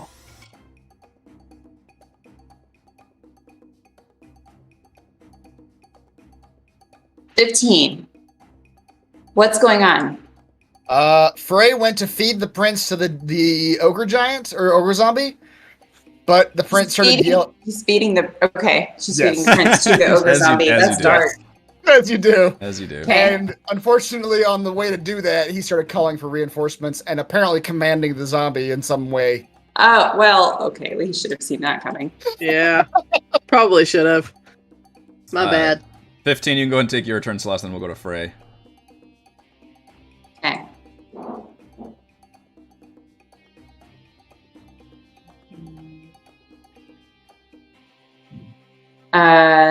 Wait, so she's out here somewhere? Yeah, she's back in the Alright. main room. Mhm. Back. Okay, so like way up there. Yeah. We all thought it was just gonna be a Why is zombie. everyone? So everyone's just like hanging out back here. Well, we haven't got. We all thought that Frey was had it handled. Okay. In the middle of a hostile keep, you're gonna go back to the main room after making a bunch of noise. No, Frey did get herself into a situation, didn't she? Yeah, it happens. All right, I think I can move this far. That's 50, I think. 50-ish. Oh, that fray. Certainly getting her a fight now. Mm-hmm. Yeah. Now can I do anything from here? Give me a second. Give me a second. If I had been able to print out my character sheet, I would be faster at this.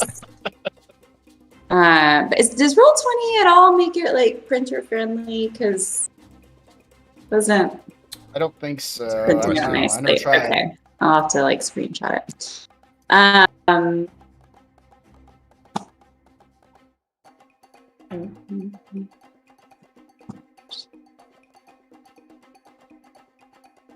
Okay.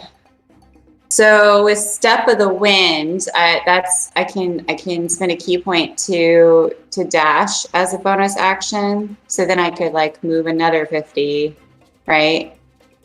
And Yes. attack still. Yep. Spending a lot of key points in here. I haven't really done this yet.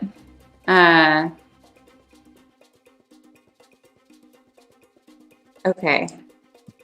So these guys are what are these like Santa Claus looking guys? They are they look similar to the other one that you fought. These guys look more like henchmen, but they are twice the size of the other one. Okay, these are like the reinforcements Mm-hmm. that he called. Okay. All right. Cool. So I will attack this one in front of me then. Can't tell what number that is. We'll try to wipe him with my mop 20 will hit, yeah. for 10 bludgeoning damage. Wow. Nice. And then I think I don't have any extra attacks because I used a bonus action to run. Yep. Okay, so then I'm just gonna move. Finally back to two-handed mopping again. That's Mhm. nice. It is nice. It feels right again. That was a good And then I'm crack gonna across his move head, too. Crack with that mop. back a little bit. I'm not sure exactly how far I can move back, but probably like here. Okay.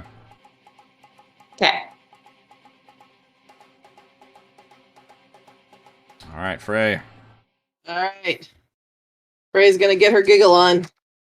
She's so excited to finally get to fight someone who might actually be able to fight with her. So her maniacal laughter just starts ringing down the hallways. I'm sure that can't lead to anything. I mean, at this bad point, happening, yeah. I'm just gonna put that out there. And then we'll throw some reckless attack on there as well too to give me advantage. Because why not? Okay. Do I need to push that button for you as well too, dear? I'll put a thingy on your... recklessly.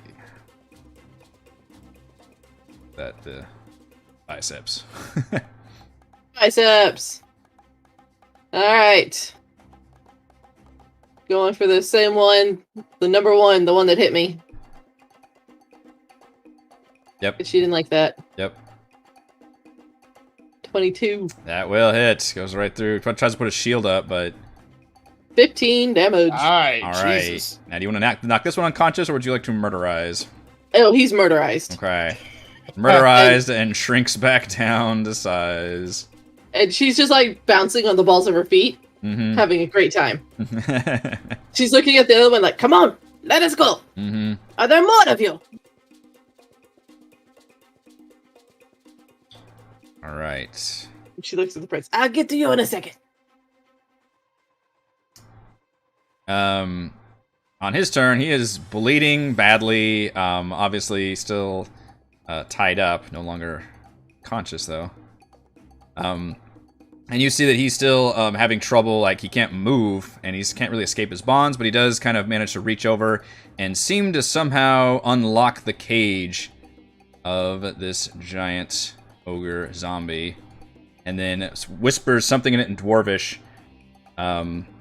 which the ones who speak Dwarvish are not nearby, but you see that ogre zombie whip its head over to those of you and just do this.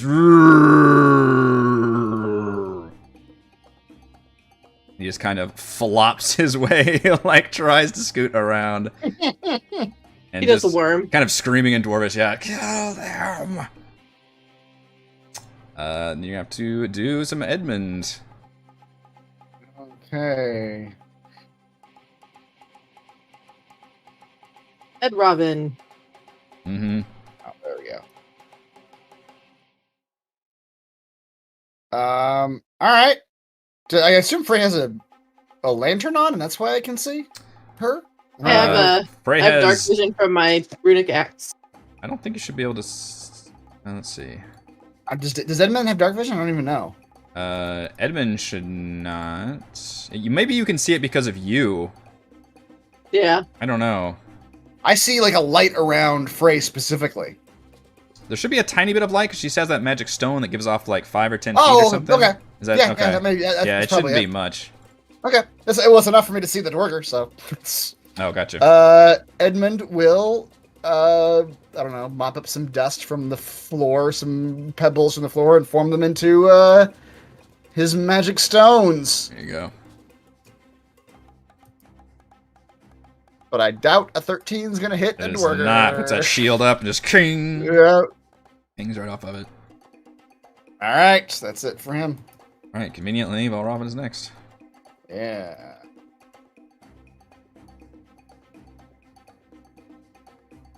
Alright, Valravn will come forward.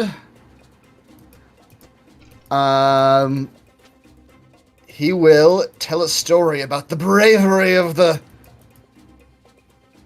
little halfling facing the overgrown dwarves and her utter confidence in the face of such giant foes.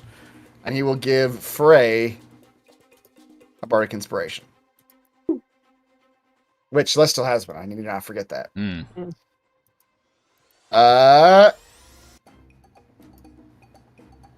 And then... Actually, shit. I can go 5 more feet. I cannot see the ogre. Mm.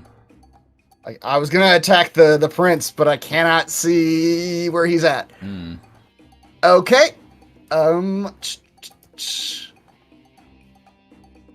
Well, then, Valravn will utter some words about how this Dwergar failed to protect his prince, and how his whole life is a failure. Your mother never loved you. That's right.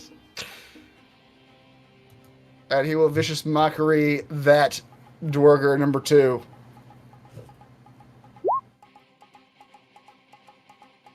My mother was a saint. And soup kitchen. Yeah. She was a great general. Killed many people. Alright, that's it. Alright, Frey. Kung, kung, kung. As this massive rotting beast runs towards you. It doesn't appear smart enough to pick its target, so instead it just sees you and lumbers over. I'm gonna put it here so its head's not cut off by the dynamic lighting. And we'll attempt to take off your head. Oops, I don't have a character sheet open for that.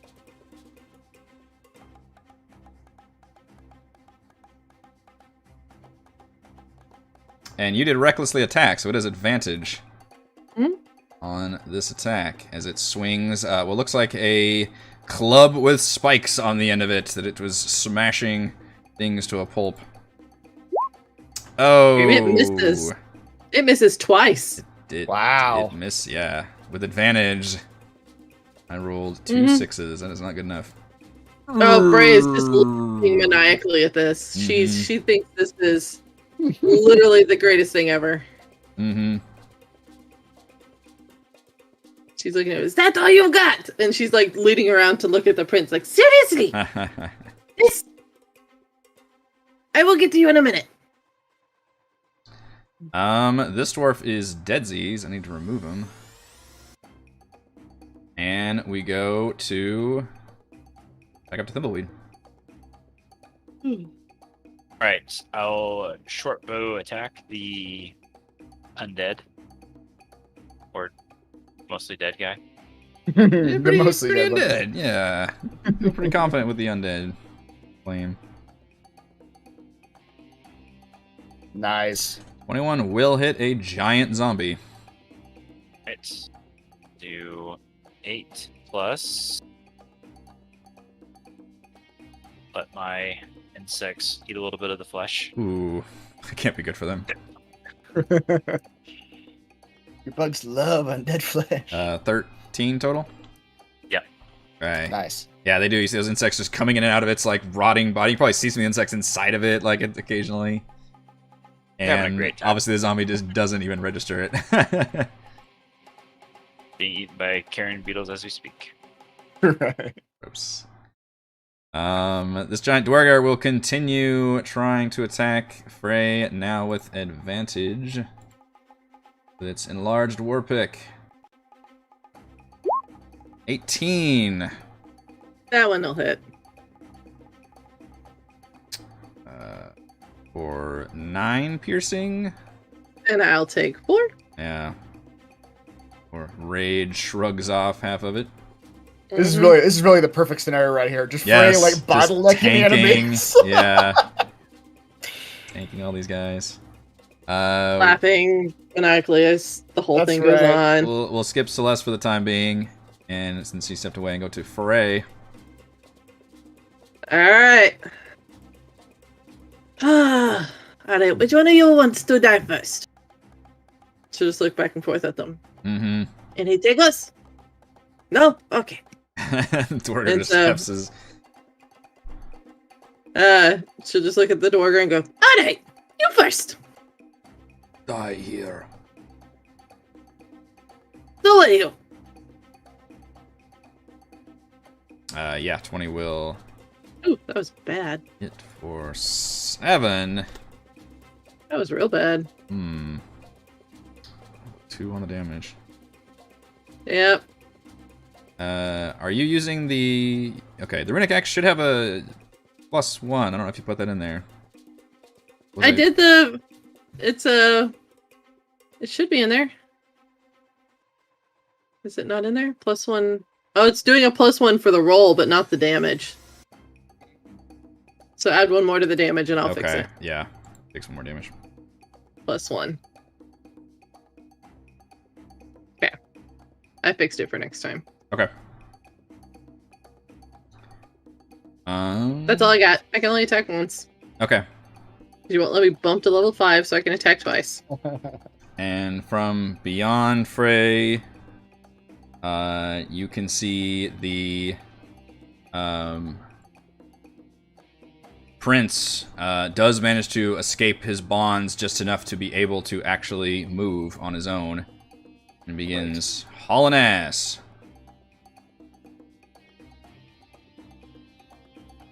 You look back. In hindsight, I probably should have killed him in the room. But she will like The fine yell out. plan. We just got the order wrong. Yeah. It was like She will yell out to taunt him as he runs away. I've still got your fingers. Who's the real winner here? Edmund. Edmund will.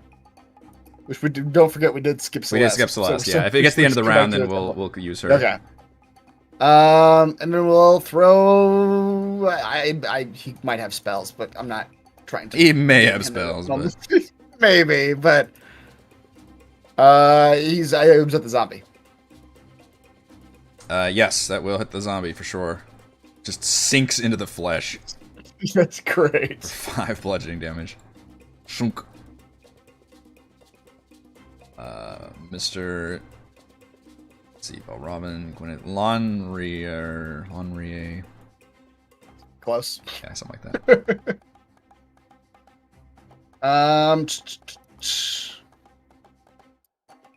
Valravin.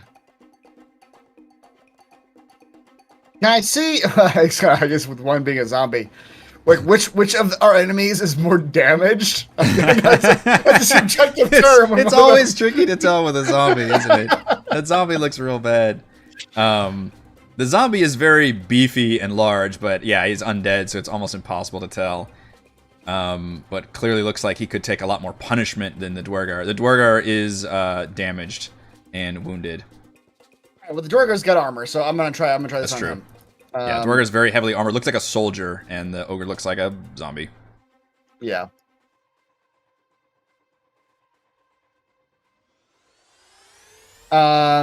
Yes, I'm gonna try. I'm gonna do this on the Dwergar then. Okay, so first he is going to start talking about the magnificence of the resplendent beetles crawling out of the zombie flesh, and their master, the master of bugs, Thimbleweed. And he's going to give Thimbleweed a bardic inspiration. Man, just passing those out. Pass them out. Why not? Everybody getting inspired. So Celeste has one, Frey has one, and Thimbleweed has And one. Thimbleweed has one. That's right. All right, it's up to all y'all to remember this because I'm not doing that. Yeah. And then he will fish around behind him and come out with the magic lantern that he picked up a long time ago from some yes. goblos, I believe. And he will hold it out in front of him and fire the firebird at the dwarf. Okay. Fire the Firebird. That's right. The magic lantern we got back in session 1, I think. Yeah. So One or two. It was like immediately. Yeah.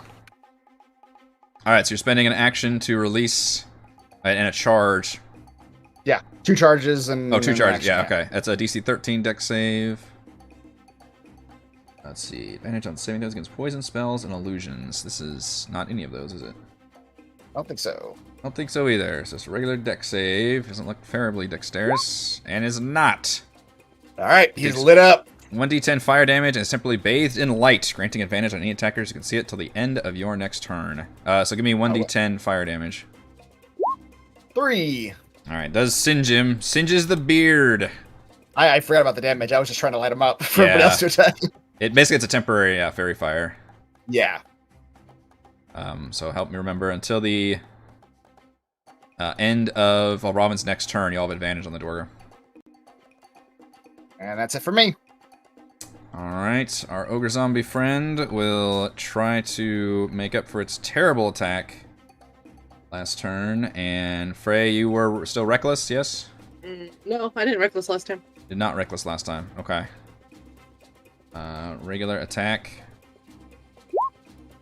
14. It's a tie. Eyes go to the attackers. That one just gets past your armor. Okay. I rolled pretty bad damage. 8 bludgeoning damage. You are still raged though, so. Tank be tanking. Alright, we need to do something for Celeste then. We reached the end of the round. Yes. Just have her run in and punch and back out. Yeah, mop him. Mop him. Mop him, but good. Sounds good. I'm just gonna... Mop him. Sheets. And then... Okay. Two-handed mop attack on the ogre. Not gonna bother changing. 14 does hit a zombie. For 5 damage.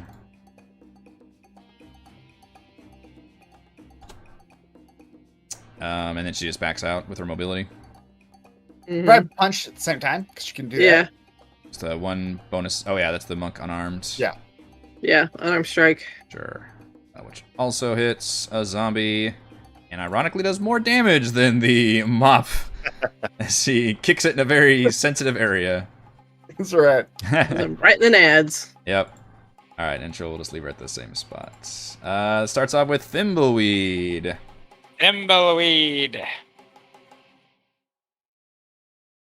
He says as he shoots his short bow. 20. Oh, were you aiming at the zombie or the Dwergar? Zombie. Zombie still? Okay.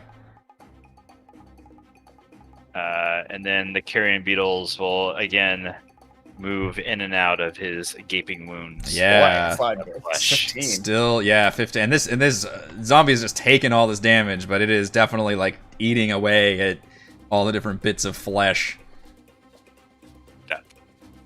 Wow. Yeah, Okay. still up, but You're just stuffing beetles into this body. Just yeah, it's beetles more everywhere. beetles than zombie now. All I right, now have my own insect man. yeah. My true friend. Dwergar will swing its enlarged war pick. 16. It's afraid. This one's actually hit like every time, I think. Yeah. Ooh. Jesus! Almost maximum damage. 17. Finding a sweet spot. I'll take 8 of that. Die. This is why This is one that was like just working out in the back the whole time.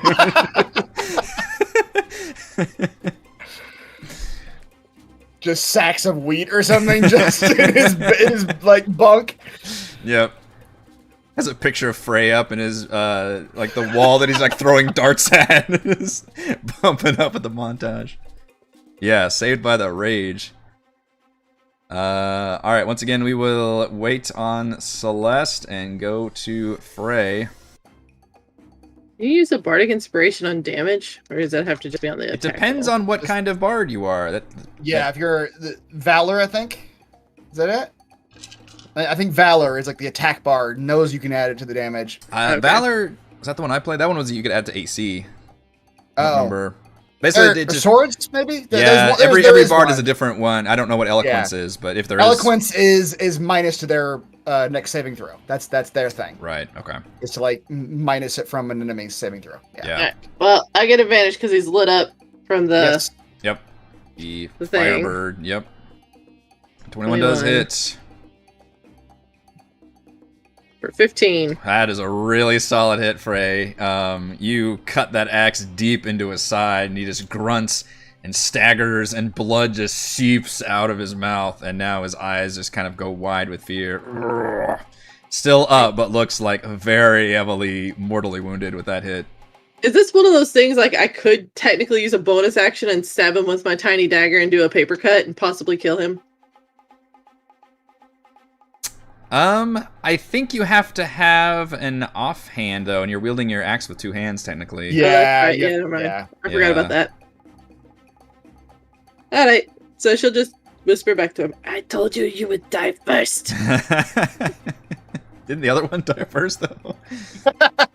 When the ogre zombie's crushing. It's very specific Yeah. priority. Yeah. I mean, technically he said it after the other one was dead, Yeah. so... Edmund. Edmund will continue throwing rocks. Continue throwing rocks. This way, but I don't feel like reading a bunch of spell slots. That's good. I respect that. You're allowing me to skirt the rule about you're not going to disappear Yes, them, but as long as it doesn't hamper us up, then I'm actually actively considering that, and when it comes to Yeah. endings, I don't want to spend like 5 minutes like during his turn, like I don't know what I want to do. So I'm like, Yeah. okay, just rocks. It's fine. I do respect that. Boy, our MVPC poll, they changed the UI a bit. Now it takes up way too much of the screen. Oh no. Yeah. I didn't mean for it to do that. That's my bad. Alright. Make this a little bit smaller. Hang on, folks. Sorry about that. Why is it so big? Let's try. There we go. I have the opposite of embiggened. Okay, so yes, please vote for MVPC. 10, which you're attacking who? He was swinging at the zombie. Alright, 10 does hit a zombie. They have Wow. Hey, Okay. hey, it may surprise you to know this, but zombies That have was surprisingly surprisingly low AC. Even an ogre Amazing. zombie Amazing. is still just a zombie. Massive hit points, though. Just filthy with hit points. That's Just- quite a pebble there. Absolutely taking all this damage. Alright, Mr. Valravn. Alright, well, Valravn is out of like bonus actions he can do. Yeah, I've used everything. used all the bardic inspirations. That's right. He will use just very simply, he will use his command, his Fey touched command. Hmm. And he will say to the dwarf, well, shit, no. I take it back. I don't want to do it. Because he Say was that going to to have the the dwarf. He was going to have the dwarf kneel, but we've already got advantage on the dwarf, so it wouldn't matter. And Until I the can't do end it of to the your zombie. turn, though, then it turns off. It's only for that one round. Oh, that's right. Okay. All right. I will do it then. Okay. Take it back. Take that back.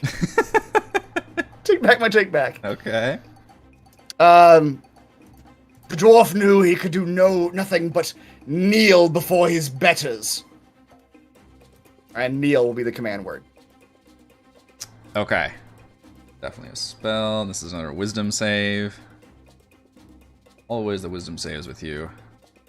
That's right. Oh shit. Wait, is that just a thing? Do they just have an advantage on spell resistance? Can I tell that? I think you guys might have figured that out by now. Yes, the Dwergars seem to have advantage on spells as well as other things. Okay. Alright, that's it for me. Yeah, he shakes it off. He says, "No." Mr. Ogre Zombie will keep trying to crush the fray. 20. Okay. He's gonna Yep. hit. How much can Frey tank? 11 bludgeoning. I'm still up. That is, yeah. How much can Frey take? She's tanked a lot of damage. This has been the most useful rage ever. Celeste, we still need your turn for this round as well. We can do you. Okay. Okay, so now this, I assume, is the zombie ogre, whatever. Confirmed. Okay. How is he looking? Well, he's a zombie, so he's never looking great, but you all have done a fair number of destroying his meaty flesh bits, and right now there is so many of Thimbleweed's insects crawling all over this thing, just eating it out from the inside. Gross. It is wholly disgusting.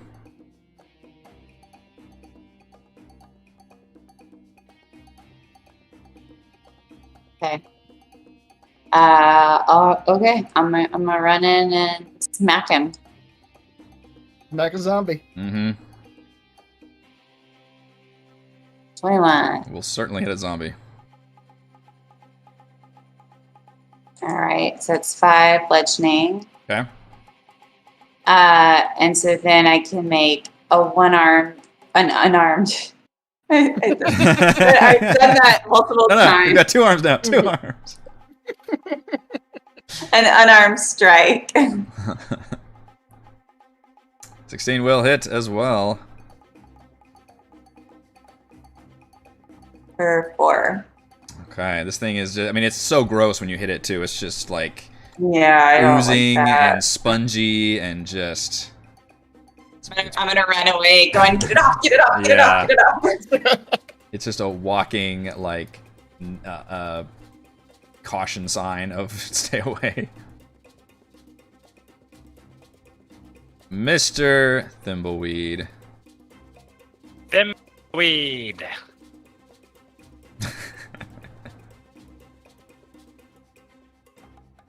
I will shortbow El Zombino.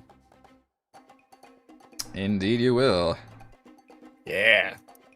I'd love for you guys to calculate how much HP you think this thing had. I know, We'll talk about that in man. Frostmaiden chat, but it's been pretty funny. 9 damage. It's been such a tanky battle from both ends. Yes, 9 damage. And once again, the insects crawling around, eating out his insides. You do notice this thing has lost significant body mass, though, and appears to be sagging down. It obviously doesn't register that at all, but you notice its movements are slower and more sluggish. What And there's percentage is he of insects now? it's starting to shift, perhaps. Just barely. Yeah. The stupid dwarf's still up. I didn't The think you could stupid go dwarf again. is still up. I didn't think so either, if we're being honest. But he leans down for it and he says to you in very broken common, 'cause I've been speaking Dwarvish this whole time. Says, "Your death is first of many." And hopefully the dice do not betray my awesome threat. Betray. Damn it, dice! And he leans in, and you can tell, and he kind of swipes it, and how do you dodge this attack? He just like barely just does the move and just like helps his hand go along, and she'll just let him say, "Don't worry, your death will be quick." Very having an nice. intimate conversation. They are having an intimate conversation. Your fingers will stay with me forever. Great. I love it. Frey, inspiration. Your Finger collecting. She's like a fucking horror slasher at this point, just taking bits. Celeste. I should have given myself advantage when I threatened you too. It's just he did something cool. He tried to do something. He tried cool. his best.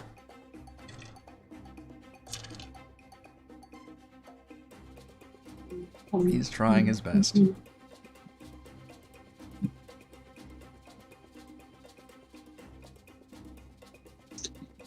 Oh.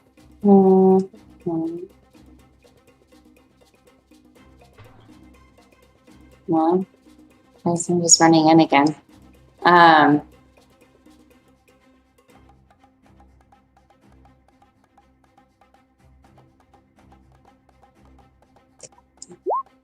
Punching more zombie. Yep, that was Yeah. the zombie 16.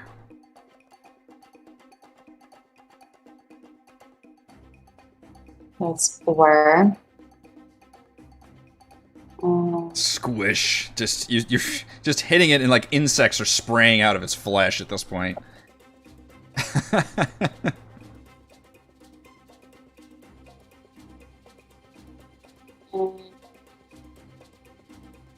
Do I get my key points back? Oh, I also have bardic inspiration. I can forgot about That's true. that. If you ever But miss, I definitely suppose. needed it.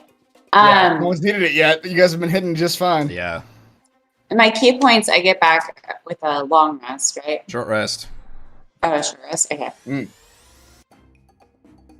Okay. Well, I'm not done. So then I will. I'll spend a key point to do my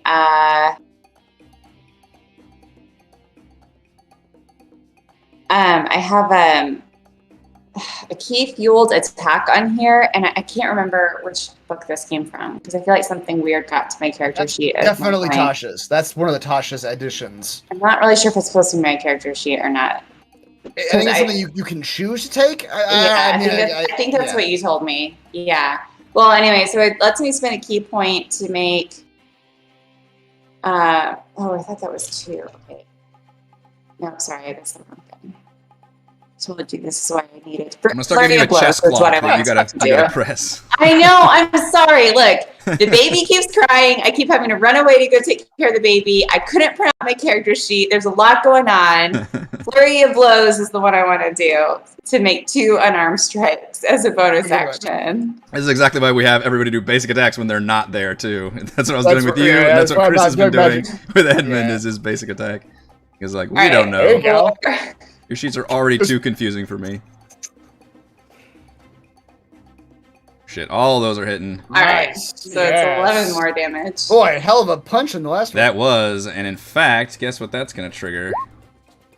Well, not the Dwergars, but the Ogre Zombies' Undead Fortitude. So 7. Undead Fortitude. Yeah, 7 would be a knockout. Must make a con saving throw. Let me change the Ogre Zombie. 5 plus a damage. So Yeah, which would be a 12.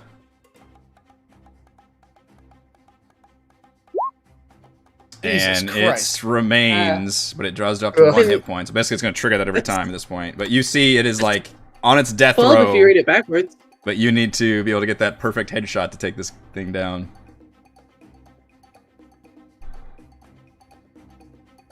Okay. Frey. That's me. She'll just look at the Dwergar and say, "It's time." You guys are just both very intimate now, whispering to each other, just both bleeding out. Yeah. It's kind of the same insult every time, too. It's like, you're gonna die first. No, you're gonna die next. It is you who are the one who is going to die. Alright, so she will use Reckless this time to make sure she hits him. Yeah. Get my advantage, because I lost it when the lamp thing went out. Yep. 19. Good thing you recklessly attacked. 19 will hit. For 11 more damage. Frey, how do you kill this Dwergar? It's one of those that she respects him as a combatant because he did so well. Yeah. But Take He extra whispers fingers. through nothing. yeah, How do you kill someone you respect so much? very quickly. Ah. It's like one of those like it's the end of Underworld where like Celine lands and she has the sword and she just holds it up and it's got the blood and he goes. You just like do a flip around and just it appears and just slides. The top half Yeah. slides down. All right. And then as this axe keeps going on its trajectory, the fingers come off. Pocket the fingers. Of course. And then she'll turn and look at the big guy like, alright, let's finish this. Come on. And she'll try to like hold up a snack for him too to see if she can like Mhm. say, sit. Whatever commands he was given, he appears to be set on fighting to the death. Alright, so she'll eat it herself then. Okay. Wait, what? Jesus.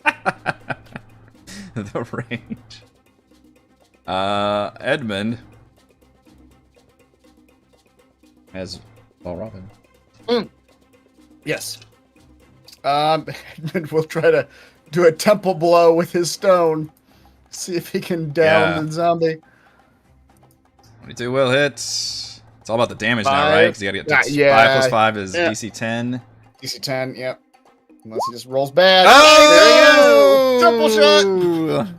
Edmund been quiet back there, punching him with the stones. All of a sudden, that one goes through the zombie's one intact eyeball. Just, and his eyeball explodes, and the ogre zombie falls to the ground and collapses and just explodes, and bugs just come pouring out of it and running back to Thimbleweed, Too many bugs. eagerly happy.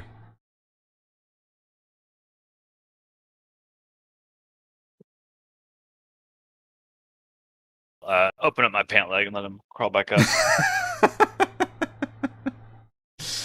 And you all, the area is clear, and the prisoner, the prince, is gone. Yeah. Saw him flee down towards the east. I'm very sorry, Thimbleweed. Your initial objections apparently were not heeded, and we did, in fact, leave the architect of the mushroom contamination alive. And I believe that is where we are going to end our session. Thimbleweed, you were the MVPC. Everybody liked your calling out Thimbleweed at the start of every round. Does he not always do that? Most of the time. Most of the time. Okay. You also goat whispered tonight, which I feel like is That's always true. Goat whispering is always a winner. Yeah. Go, it's great. Thimbleweed, I like to think that one of your insects carries back a gem from inside of the ogre zombie. Brings you a gift. Ooh, that was a big one. Oh, that was a gem. All Awesome. right. I believe that will end this week's session of Rime of the Frostmaiden. Thank you to Chris, Heather, Rochelle, Raymond, and Reese for playing. Thank you to our wonderful fans for watching, and thank you to the awesome patrons. Shoutouts to Platinum patrons Joe, Will, Tiny Dancer, Manuel, Wizard, Princess, Christopher, Thomas, Captain Mike, Adam, Aiden, Instant Lose, Roger, Stan, Nathan, Alex, and Chad. And gold patrons RPG Papercrafts, Charming Grenade, Pretty Boy, and Yuma, Marcos, Dave, Vicente, Gilberto, Dead Lizard Lounge, Sam, Ross, Limpy Spuds, Jerome, Fatboy 619, Skelly, Nick, Farty McButterpants, Blood Angel, Veronis, Baboon, Nathan, and Fast Like a Tortoise. We're live streaming our D&D adventures every week. We'll see you next time, and tune in soon for Frostmaiden Chat. Bye. Thimbleweed will be back next week. Thimbleweed will return in session whatever. Someone in chat put a gift for the Thimble Queen. And his goat friend. Symbol Queen. Yeah, Frostmaiden Chat, we could talk about how if you guys had done really badly, the goats would bail you out. Well, that Goat saviors.